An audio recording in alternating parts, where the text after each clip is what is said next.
So I see a lot of people being like, how to be that best girl in 2024, da da da da. What we gonna do in 2024? I feel like it's a good time to be like, what we're leaving in 2023. Failure has always been an option. It becomes more of an option when you give up. It becomes more of an option when you get discouraged. So realistically, the fear of failure to me should make us want to do more and not less.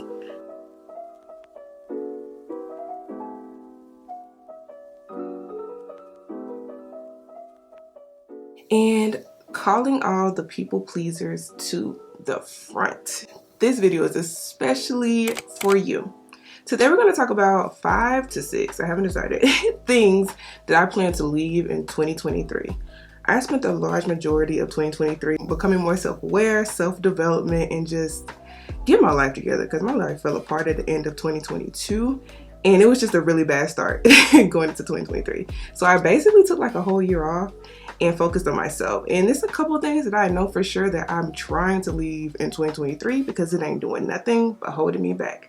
As we talk through it, I don't have no makeup on right now, but as I talk through it, I thought it'd be cool to just do like my makeup while we talk. Like we having girl talk, we're here. And yeah, just make it kind of, you know, we chilling, we vibing type of thing. First of all, we need to start with these brows because I ain't got my brows done in centuries. Okay.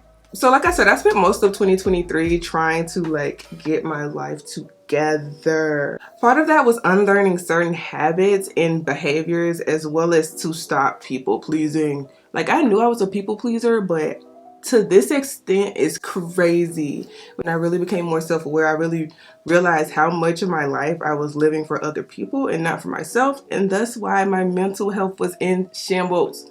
Whew, still in shambles, but we trying to fix it, girl. We trying to fix it, okay? That's what led me to want to make this video. I see a lot of people being like, how to be that best girl in 2024, da da da da. What we gonna do in 2024? I feel like it's a good time to be like, what we're leaving in 2023, or what we're trying to leave behind in general. We might not get it done in the next 3 weeks, but the mindset is to leave that behind. The first thing that I am leaving in 2023 is self-neglect. Oh, God say ouch, because if you're a people pleaser, it's you. It's me. You ain't even got to be a people pleaser, but yeah, I'm done prioritizing other people's like happiness or needs over my own, and I am in my selfish season, and I'm proud about it. I used to feel bad like earlier, a couple months ago, I really struggled with like trying to navigate into my selfish season, but your girl needed the attention, and then I needed some like nurturing and self-care and all of that. Because before I realized I was putting so much energy into making sure everybody else was okay that I was putting no energy into making sure I was okay. And that's a red flag. I need to cut myself off of that. When life really started hitting, I fell apart. Wasn't many people there to pick me up but myself. And I was just like, I really should have been taking more care of myself. Yeah, self-neglect. We're not doing that. I'm in my selfish season. Do I say be selfish all the time? But if you struggle with prioritizing yourself, you should enter your selfish season and prioritize yourself and make sure you're good before you try to pour into others. It is so important. I know everybody say it, but it's so important. So the next thing is never saying no, or being afraid to say no. I'm leaving that in 2023.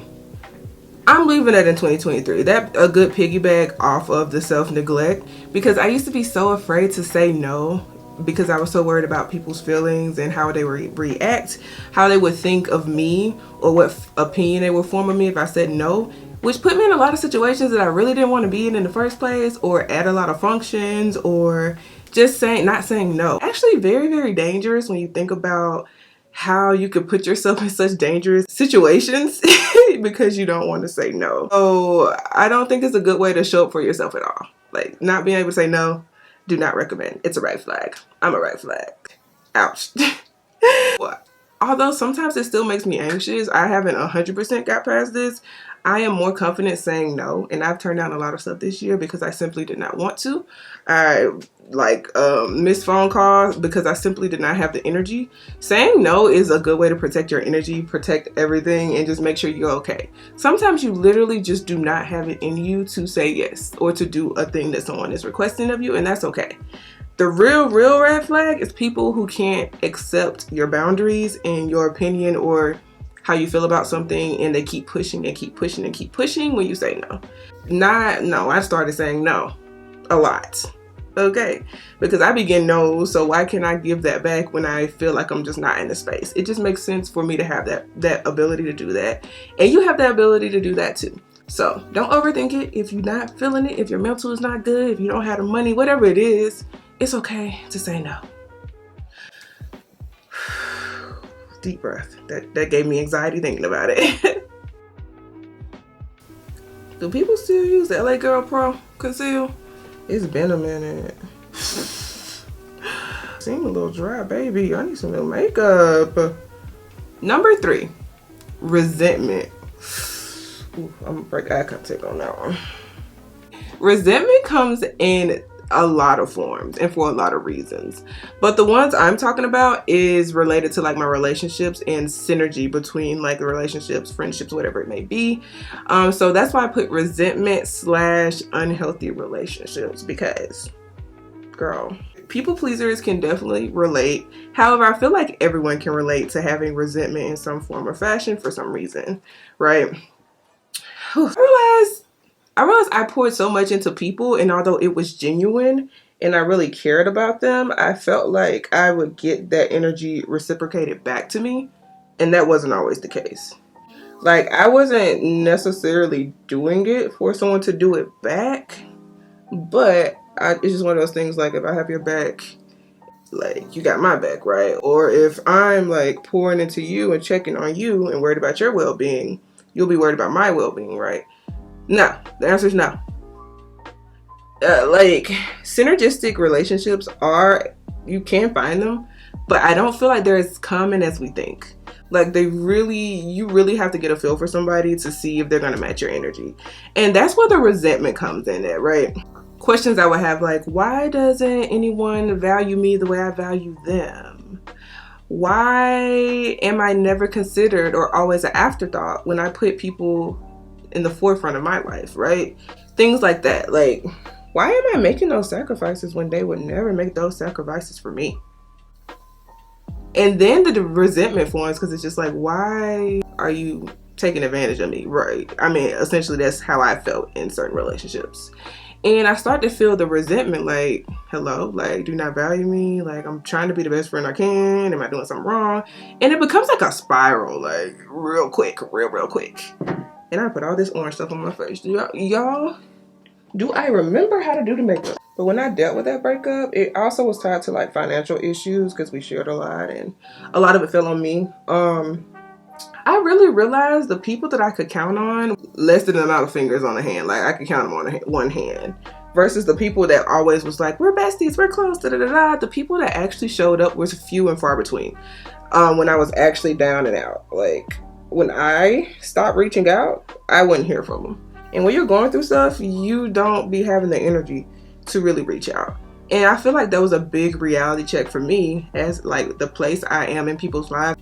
Dang, I got about 5 of y'all in my top 10, and none of y'all done call me, knowing I'm almost on the street. So the resentment, yeah, I'm leaving that behind, because if a relationship is causing me all that resentment, then 1, I need to address the relationship and like figure out, talk to the person and see what we can do to like level set. Or 2, what I typically have been doing is making distance, because everything's not salvageable and everybody's not aligned with how you would like to be loved or what type of friendships you might want to have. So sometimes you just have to create distance, and I had to do that with a lot of my relationships, and that's totally fine, because at the end of the day, you got to make sure you're okay before you pour into other people, worry about how other people are feeling and everything else. I just thought about, maybe I shouldn't have did this as I do my makeup, because now I ain't gonna be able to clip that part where all that orange stuff is on my face. I mean, the silence is so extremely loud. But in a way, I feel like I set myself up for that. Being realistic, most people are selfish and self-centered, and they're not gonna be like, hey, you like doing too much, like, because most people want to be the main character of their life, but they also don't mind being the main character of your life. The next thing I'm leaving in 2023 is self-doubt and fear of failure. I want to be a content creator, right? I want to be a full-time content creator. I also want to be a full-time entrepreneur. I already have a business and everything like that. I've actually been creating YouTube videos since like 2016 or something like that. Like, when you think about self-doubt, where does it come from? Like, I was so nervous about coming back to YouTube when I had been making YouTube videos for years. I took a break and I lost my monetization because I wasn't posting during the time that I took a break. So we got to get back up to the monetization and things like that. I feel like that kind of discouraged me a little bit, although I had worked super hard to get to monetization status in the first place. I feel like self-doubt has a way of growing and growing silently, and you really don't realize how much self-doubt you have until you try a new endeavor or something different or something out of your like comfort zone, and boom, it's like, nah, you can't do that. Like, dang, can I do that? Or you see a whole bunch of people doing it. Okay, this is one thing that I really have struggled with lately, and it is, I see other people doing like self-development or whatever, and I'm like, dang, maybe there's no space for me.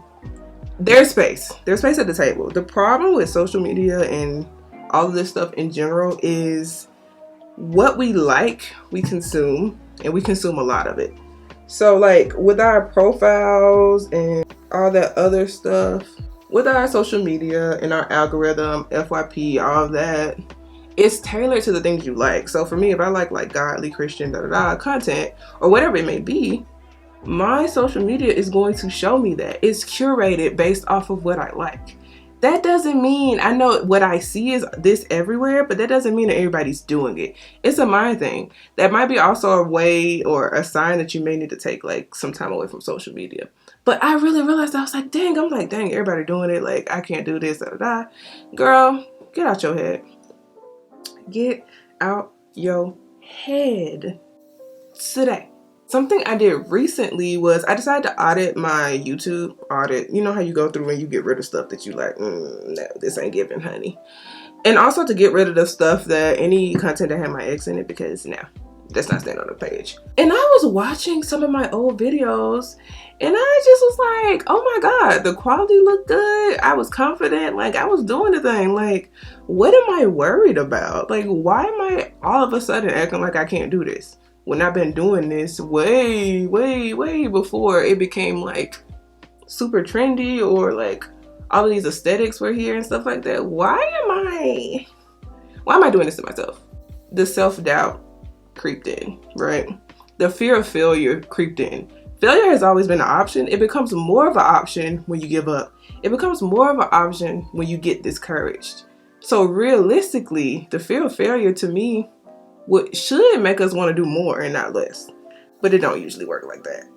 It don't usually work like that. Watching back my old videos made me realize I am her.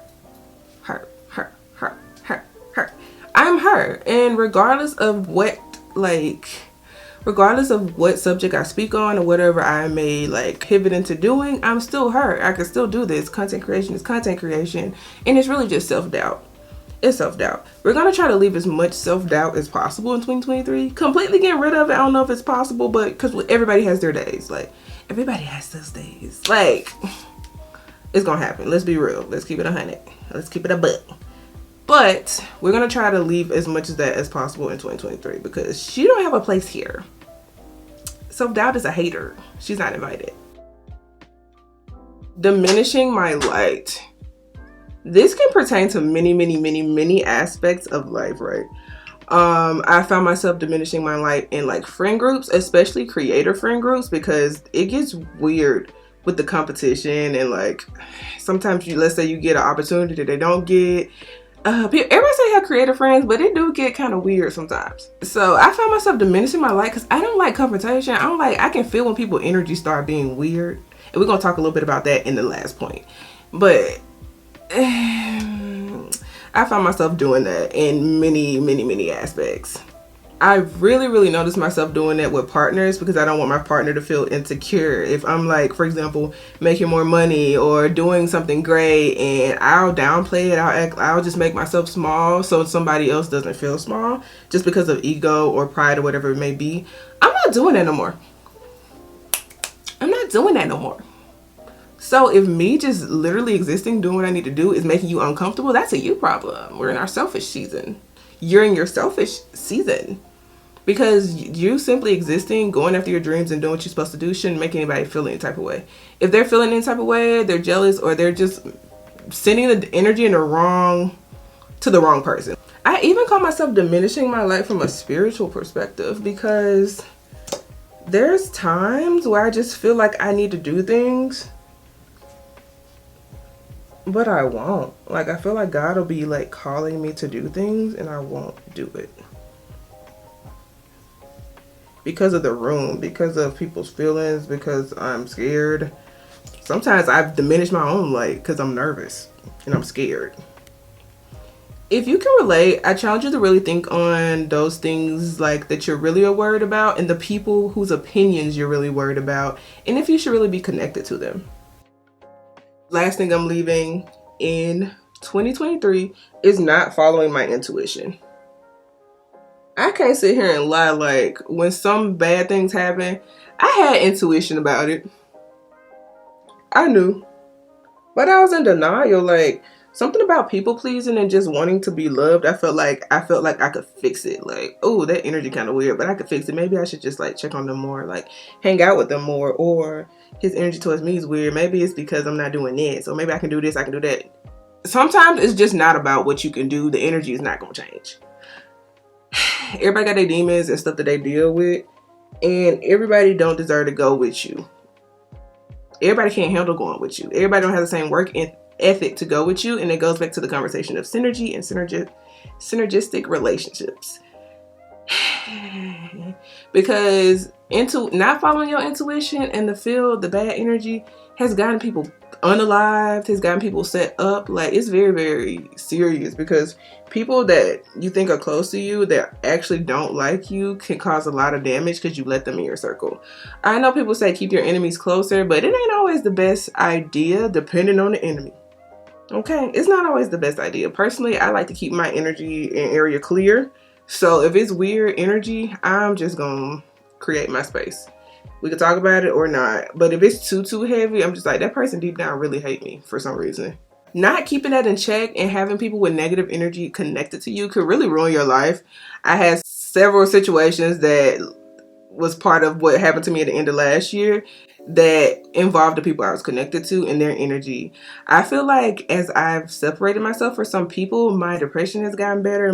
I don't feel so bogged down or feeling lighter. That's a real thing. Like, that's a real thing. And I really didn't take it seriously enough. But now I'm telling you to learn from me and take it seriously. Like, because now I'm basically starting over at 30. And that's really the overarching, like, theme of my YouTube page: self-development, healing journey, content creation journey. But really, I'm starting over at 30. At 30, when people say we're supposed to have everything, in this very materialistic, vain world, trying to keep my sanity. But if you like the video, I would love if you guys join the community, join the journey. Make sure you hit the subscribe button, like this video, and comment your take down below. It's a discussion. It's an open discussion. What are some things that you guys want to leave in 2023? And what are some things you guys learned this year? If you are on your healing journey or on your self-development journey, tell me something you've learned. Like, I want to hear the tea. I want to know what the girlies are doing and what we healing from and what we're not taking into 2024. Okay? And I wish I could find my lip gloss. Yeah, comment down below. And I thank you guys for watching this long. If you made it to the end, thank you so much. And I'll see you guys in the next one.